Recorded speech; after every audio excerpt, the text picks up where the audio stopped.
자, 3장 정정보, 단순보에 대해서 이제 설명드리겠습니다.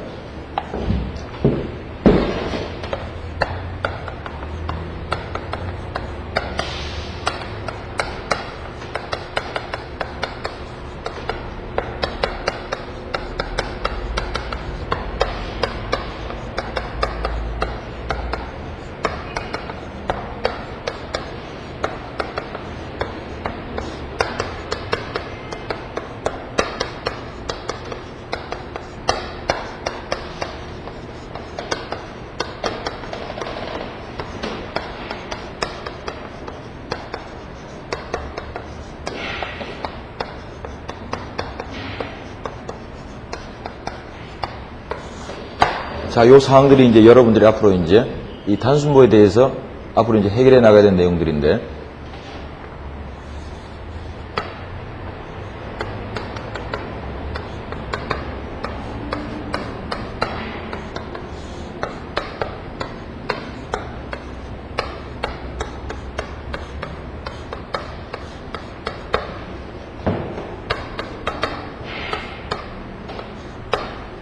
자, 앞서 뭐 1장, 2장에서도 언급한처럼 이런 형태의 구조물을 갖다가 우리 이제 단순보라고 얘기한다 그랬다.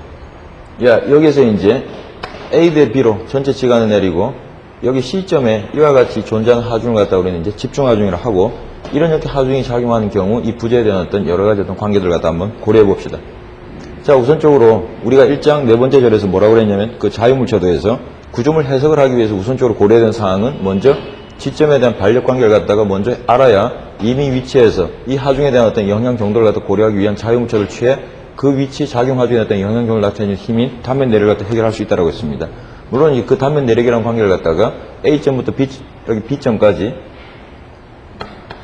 부재 전지간이 걸쳐서 모든 절점마다 그 내력 관계를 다 고려하면 어떤 하나의 그래프를 갖다 형성할 수 있는데, 이를 갖다 우리는 여기 세 번째 사항이 주어져 있는 단면 내력도라고 합니다. 물론 이 부재가 주어진 작용 하중에 대해서 이와 같이 수직 관계로 작용 하중에 저항하는 형태가 되기 때문에 이 부재 단면 내력으로는 전단력과 이제 밴딩 모멘트라고 하는 그 두 가지 어떤 요인밖에 없는데, 그에 대한 관계들을 갖다가 이제 그래프로 나타내는 것이 각각 전단력도 모멘트도 SFT BMG라고 하는 형태로서 표현을 할 것입니다.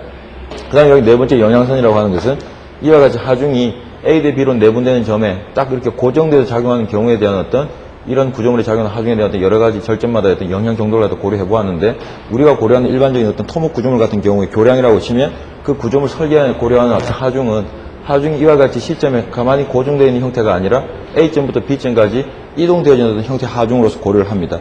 그래서 이 영향선이라고 하는 것은 이동 하중에 대해서, 즉 모든 절점마다 하중 위치에 관계없이 어느 한 절점에 대한 어떤 내력에 대한 관계를 갖다 고려한 형태로서 이동 하중에 대한 어떤 구조물에 영향을 주는 요인을 갖다 고려하기 위한 어떤 그러한 수단으로서 이 영향선을 갖다 고려해 두었습니다.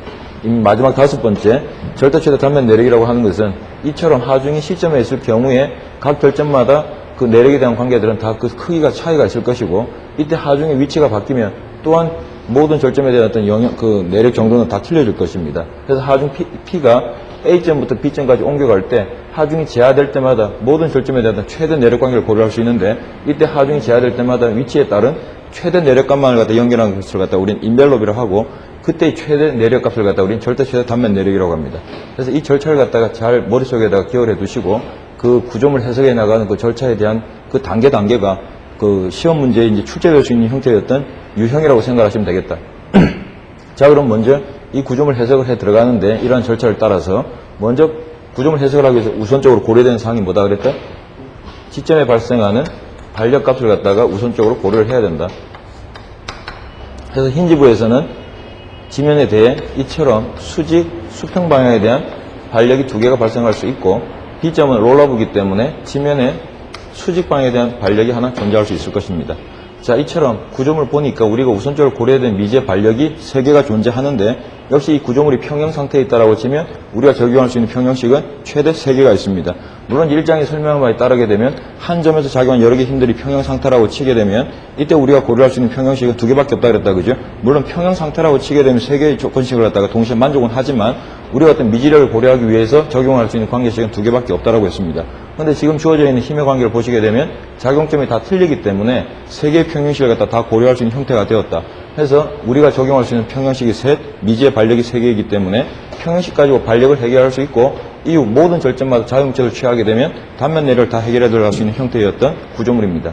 그래서 이미 우리가 2장에서 공부한 바에 따르게 되면 이런 형태의 구조물은 정정 구조물이라고 했습니다. 그러면 평형식을 갖다가 이제 적용해서 이 지점의 반력값을 갖다가 찾아 들어가는 관계를 갖다가 설명드리겠습니다.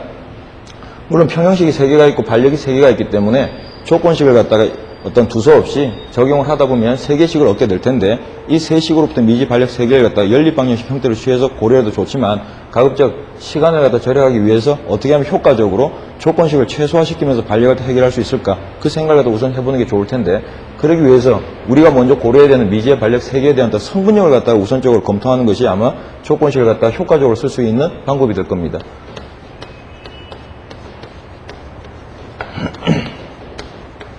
자, 그럼 우리가 지금 고려해야 되는 미지의 반력은 이와 같이 RAX, RAY, RBY 3개의 반력이 있는데 먼저 RAX는 A점에서의 수평 반력, 그 성분력은 X방의 성분력이다, 그죠?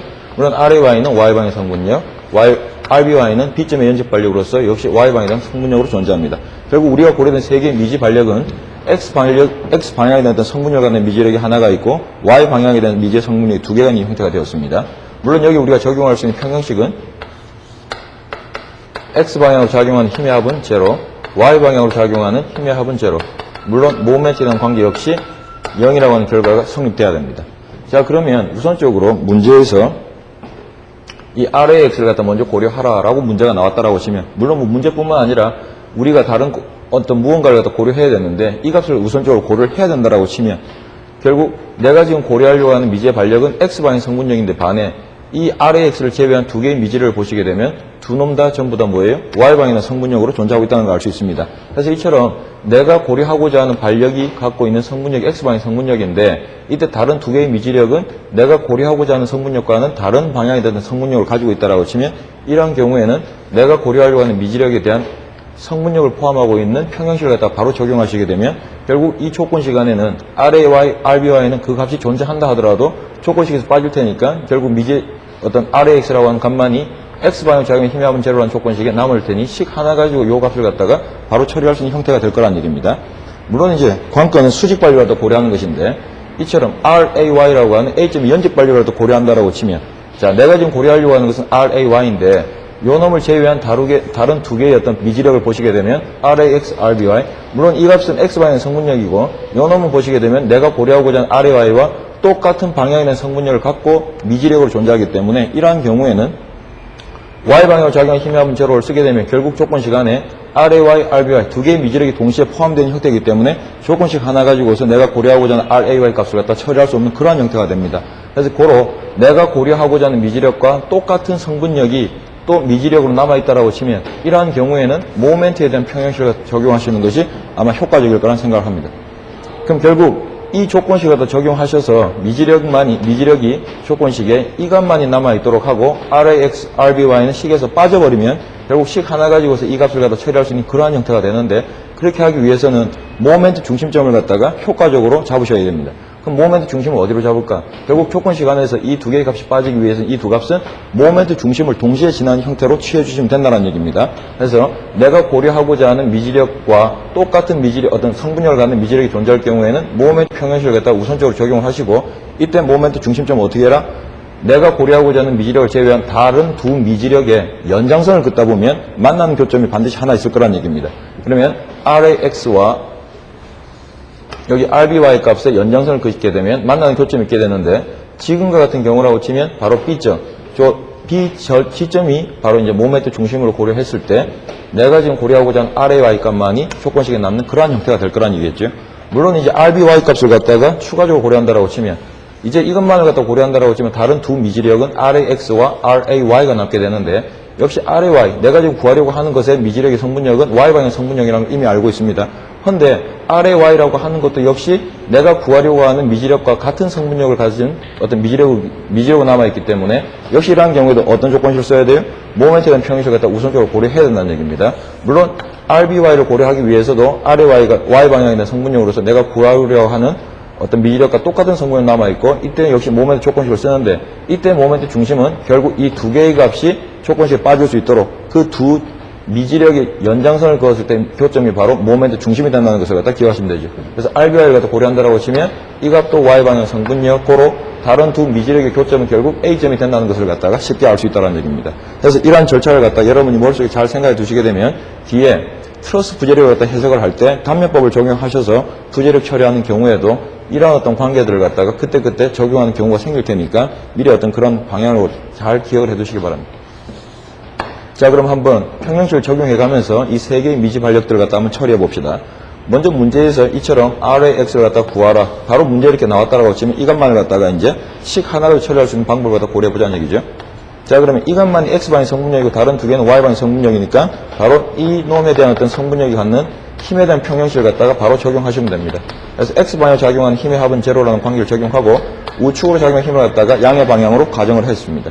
자, 그러면 저 구조물에 보시게 되면은 작용력 하나, 반력 셋, 토탈 4개의 힘이 있는데 가로 방향에 대한 힘은 RAX, A점에서 생길 수 있다고 가정되어진 수평력만이 어떤 X방향에 대한 어떤 힘이기 때문에 그 값만을 갖다 고려해 주시고 역시 이게 평형이 되기 위해서는 이 값 자체가 바로 0이 되면 평형이라고 하는 것을 딱 알 수 있다는 얘기죠. 그래서 이처럼 보라고 하는 것은 이미 작용 하중에 대해서 수직 방향에 대해 저항하는 부재를 갖다 보라고 했기 때문에 일반적으로 보라고 치면 이런 관계 하중들이 존재하는 경우가 일반적인 경우입니다. 따라서 이와 같은 단순 보라고 치면 이 A점 힌지부에서는 수평발력이 생길 수 있다라고는 했지만 일반적으로 작용력이 수직력밖에 없기 때문에 이 A점에서의 수평발력은 존재하지 않는 경우가 일반적인 경우라는 얘기입니다. 그래서 제가 앞으로 강의를 해가면서 여기 A점, 즉 힌지부의 수평발력을 갖다 제가 무시하고 그냥 넘어가 버리게 되면 X방향으로 작용한 힘의 합은 제로라는 관계로부터 저기 힌지부의 수평발력은 0이라는 것을 알았구나라고 생각하시면 된다는 얘기겠죠. 그래서 앞으로는 이와 같이 부재와 작용하중 수직관계에 놓여있다라고 치면 단순부에 유발될 수 있는 발력은 두 개 연접 발력 없고 두 개 연접 발력밖에 없고 여기서 우리가 고려할 수 있는 평형식은 Y방향으로 작용한 힘의 합은 제로, 모멘트 합은 제로 이 두 개의 조건식까지 처리하면 된다는 얘기입니다. 물론 이제 R의 X 값은 이제 0이라고 하는 관계를 갖다 이미 알고 있는 상황이라고 가정을 하고 말입니다. 자, 그러면 이제 RA, Y 값을 갖다 한번 고려해 볼까요? 자, 이제 내가 고려하려고 하는 것은 RAY, 즉 Y방향에 대한 성분력이 하나입니다. 그런데 RBY 값도 Y방향의 성분력으로서 미지력으로 남아있기 때문에 어떻게 하자? 이처럼 내가 고려하려고 하는 미지력과 똑같은 방향의 성분력이 미지력으로 남아있을 경우에는 모멘트에 대한 어떤 관계를 갖다 적용하라고 했습니다. 이때 모멘트 중심은 어딜 취해라? 내가 고려하고자 하는 미지력을 제외한 다른 두 힘의 연장 교점을 갖다가 고려하라. 그럼 결국 RAX, 다른 두 미지력, 그 다음 RBY 교점 어디였다? P점이라고 생각을 했죠. 그래서 P점을 모멘트 중심이라고 두고 모멘트에 대한 어떤 관계식을 갖다 적용하시게 되면 RAY는 P점에 대해서 시계방향 회전을 유발시키게 되니까 플러스 모멘트. 물론 이제 연산을 수행할 때 양의 방향은 시계방향을 갖다 고려했습니다. 작용력 P는 B점에 대해서 반시계 방향으로 돌아가니까 마이너스 PB라고 결과를 할 수 있다. 그래서 전체 결과식은 이와 같이 고려가 되어지고 여기서 RAY 값은 플러스 L분의 PB라고 하는 결과를 얻을 수 있는데 여기서 플러스라고 하는 부호의 의미는 무엇이다? A점의 연집 반력은 L분의 PB인데 그 작용 방향은 제가 최초에 가정한 그 방향과 일치한다고 생각하시면 되겠죠. 그래서 A점의 연집 반력은 L분의 PB만큼이고 이 반력의 방향은 상향이다 이렇게 표현하면 된다는 얘기입니다. 그래서 우리가 2장에서 공부할 때 경계 조건에 대해서 얘기를 할 때 저기 힌지부에서는 수평발력, 수직발력이 있을 수 있다고 했는데 저 수직발력은 상향이 될지 하향이 될지 또는 수평발력은 좌측이 될지 우측이 될지 그 방향을 갖다가 정의는 하지 않았다는 얘기입니다. 그래서 A점에 발생하는 발력은 상향이 됐든 하향이 됐든 하여튼 수직 방향으로만 고려했다라고 치면 마지막 이 평형식을 적용해서 연산을 했을 때 이 부호가 제대로 된 방향을 갖다가 나타내 줄 거기 때문에 그렇게 고려하지 않아도 된다는 얘기입니다. 만약에 RAY 값을 갖다가 하향이라고 가정을 했다라고 치면 역시 이 평형식을 적용했을 때 여기 RAY가 B점에서 이렇게 모멘트는 마이너스 부로 나왔을 테니 결국 결과는 마이너스 L분의 PB이므로 하향으로 가정했다라고 치면 이 부호가 마이너스 값이 나오므로 그 반대 방향이라고 하는 것을 갖다가 명확하게 제시를 할 테니까 단지 여러분들은 수직 발력은 상향이 됐든 하향이 되었든 수평 발력은 좌측이 되었든 우측이 되었든 여러분 임의대로 가정을 하셔도 관계가 없습니다. 그래서 결국 마지막 결과식에 나오는 부호를 보시고 부호가 플러스 부호가 나오면 내가 가정한 방향이 맞다는 얘기고 부호가 마이너스 값이 나오면 반대 방향이라고 알고 들어가면 된다는 얘기입니다. 자, 이제 마지막 RBY를 갖다 고려하는데 물론 이 두 개의 값을 갖다 모른다라고 전제했다라고 치면 역시 내가 고려하고자 하는 발력이 Y방향 성분력, 근데 RAY도 Y방향 성분력이다. 그죠? 그래서 또 다른 미지력이 같은 성분력이라고 치면 모멘트 평형식을 적용하셔서 즉 A점을 모멘트 중심이라고 두고 평형식을 갖다 적용하셔서 RBY 값을 갖다 처리해달라는 것이 맞는데 지금은 여러분들한테 이 세 개의 평형식을 갖다가 하나하나 적용을 하면서 이 세 개의 반력들을 갖다 처리하는 과정을 갖다 보여드리려고 하는 거기 때문에 모멘트 평형식 이미 써봤으니까 여기에서 이제 R의 Y 값을 갖다가 이미 알고 있는 상태라고 치면 Y 방향으로 작용한 힘의 합은 0이라는 관계를 갖다 적용함으로써 한번 이 값을 갖다가 처리해 보려고 합니다. 물론 이제 문제를 갖다 풀다 보시면 모멘트 평형식을 갖다 써서 어떤 계산을 갖다가 어떤 용이하게 하는 경우도 있겠지만은 이처럼 어떤 다른 하나의 연적 반력 값을 갖다 이미 처리했다라고 치면 힘에 대한 평형식을 갖다 적용하심으로써 어떤 결과를 갖다 좀 더 효과적으로 처리할 수 있는 경우도 있다는 얘기입니다. 그래서 이러한 방법도 보여드리죠. 자, 그럼 Y방향 작용의 힘의 합은 제로. 물론 R의 Y 값은 이미 여기에서 L분의 PB만큼 상향으로 존재하는 힘이라고 하는 것을 갖다 알았다는 얘기입니다. 이 관계를 알고 있다라고 치면 자, 이미 가정되어진 방향이 R의 Y는 상향이니까 플러스, 이미 작용하중 P는 하향, 그 다음 B점의 연적 반력은 상향이라고 이미 가정을 하였습니다. 이 결과는 0이다. 물론 이 조건식만 딱 보시게 되면 미지력이 두 개가 있는 것처럼 보인다, 그죠? 그래서 RBY 값만을 갖다가 바로 식 하나로 처리한다고 하면 모멘트식을 적용해야 되지만 이렇게 식을 갖다 적용하기 위해서는 이 R의 값을 알고 있다라고 치면 이렇게 고려해도 관계는 없다는 얘기입니다. 그래서 이 값을 갖다가 이 관계식에다가 대입을 해주시게 되면 RBY 값은 역시 플러스 L분의 PA라고 하는 결과를 얻을 수 있다는 얘기죠. 역시 여기서도 이 RBY 값의 크기는 L분의 PA가 되며 방향은 플러스 방향이라는 얘기는 제가 처음에 상향으로 가정한 그 방향이 맞다라는 얘기가 되겠죠. 그래서 반력을 표현해주는 그 값 뒤에다가 이처럼 화살표로서 그 방향을 갖다 명확하게 제시를 해주게 되면 반력의 어떤 형태를 갖다가 정확히 나타나는 형태가 되겠습니다. 자, 이렇게 해서 저 단순부에 주어져 있는 세 개의 반력을 갖다가 우리가 고려할 수 있는 평형식으로부터 모든 관계를 갖다 일일이 해결해 들어가는 절차에 대해서 설명을 드렸습니다. 이제 그 다음은 구조물에 저렇게 하중 P를 주게 되면 언젠가 저 부재가 파괴가 된다라고 치면 결국 그 하중을 받는 영향력, 즉 저 부재를 갖다 형성하는 모든 알갱이들이 저 하중 P에 대한 영향을 받고 있고 그중 하중 P에 대한 영향이 가장 큰 부분에서 먼저 부재의 어떤 파괴라고 하는 것이 이제 발생할 거 아닌가 해서 각 절점마다 부재를 형성하는 각 절점마다 하중 P에 대한 영향력이 얼마만큼 발생하고 있는가 그 관계를 갖다 알기 위해서 어떻게 하자? 자유물체도를 갖다 취함으로써 그 이미 위치에서 작용하중에 저항을 하는 그 어떤 저항하는 힘 또는 그 하중 P에 대한 영향을 나타내는 힘 그러한 단면 내리기를 하는 것을 갖다 여러분들한테 소개를 하려고 합니다. 자, 여기서 제가 지금 궁금한 관심의 대상은 뭐냐면 A점으로부터 스몰 2분의 A만큼 떨어져 있는 여기 점 하나, 요 C점, 요 D점이라고 할까요? 요 D점이 제 관심의 대상입니다.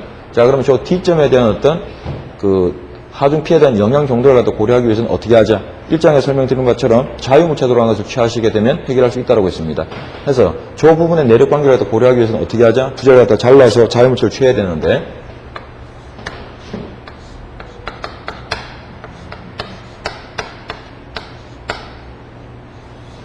물론 이때는 이 D점의 내력 관계를 고려하기 위해서 부재를 자른 후 일부만 취하면 된다고 했는데 좌측을 취하든 우측을 취하든 뭐 관계는 없습니다. 어느 쪽을 취하시더라도 여러분들이 연산이 편하다고 생각되는 부분을 갖다가 취하시면 될 겁니다.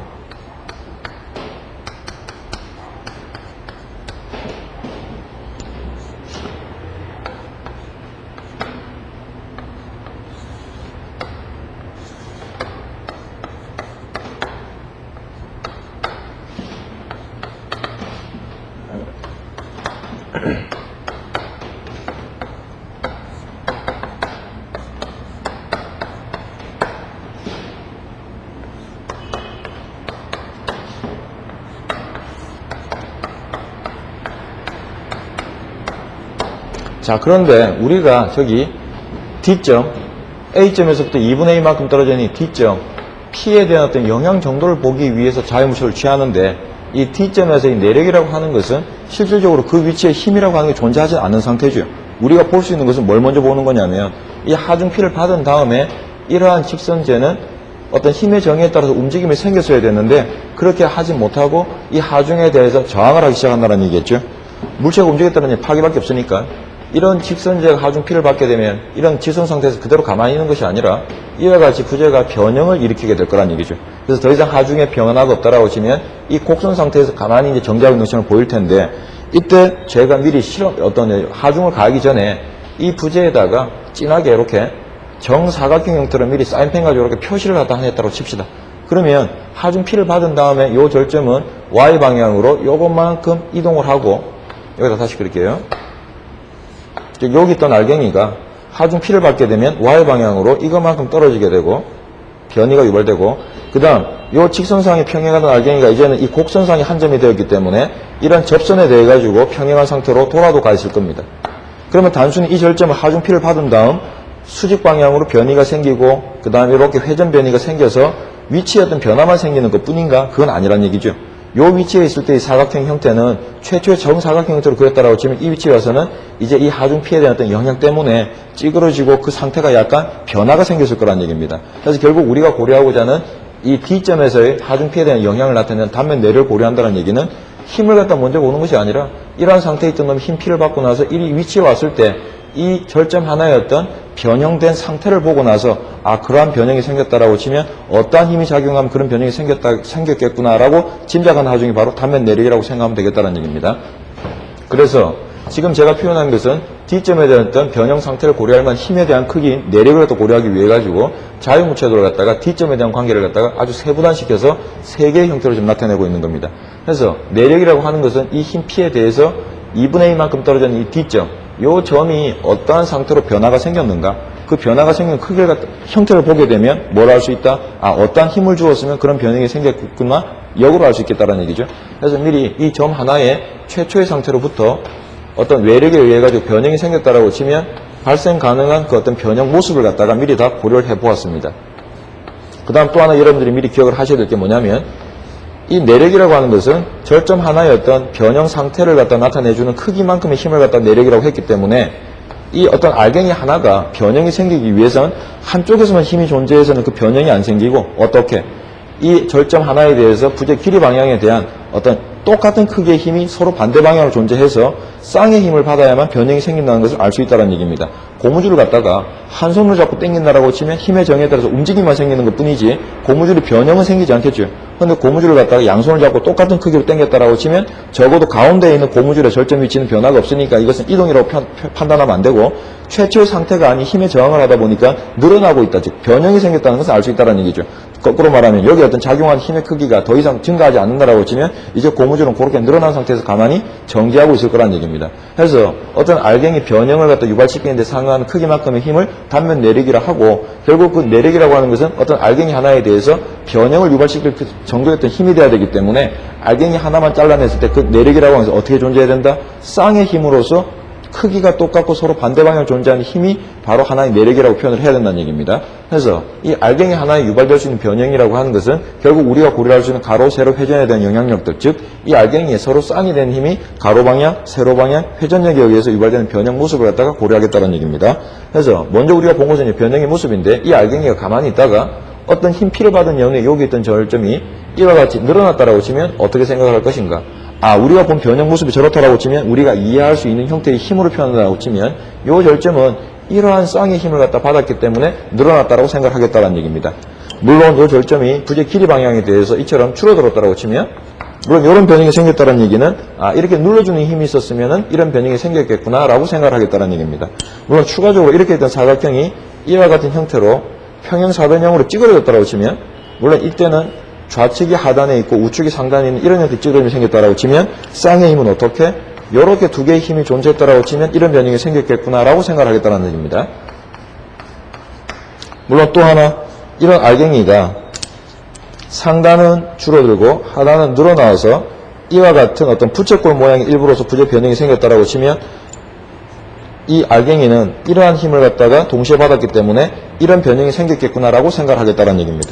물론 여기에서는 상단이 늘어나고 하단이 줄어드는 이런 변형이 생겼다라고 치면 이러한 알갱이는 이러한 두 개의 회전력을 동시에 받았기 때문에 이렇게 노란 단면 형태로 부재가 어떤 알갱이 하나가 변형이 생겼겠구나라고 생각하겠다는 얘기입니다. 그래서 이처럼 각각 쌍의 힘들을 가로, 세로, 회전에 대해서 줄 때 이와 같이 좌측에 주어진 이 세 개의 변형 모습을 갖다 우리는 양의 변형이라 하고 이런 양의 변형을 갖다 유발시킬 수 있는 쌍의 힘들을 갖다 우리는 뭐라고 하냐면은 양의 내력이라고 얘기를 합니다. 다음 우측에 있는 이런 경우 가로, 세로, 회전에 대한 쌍의 힘들을 받아서 이와 같은 변형이 생기면 음의 변형이라 하고 이런 음의 변형이 생기게 어떤 하는 크기의 어떤 상응한 힘을 갖다 우리는 음의 내력이라고 정의를 합니다.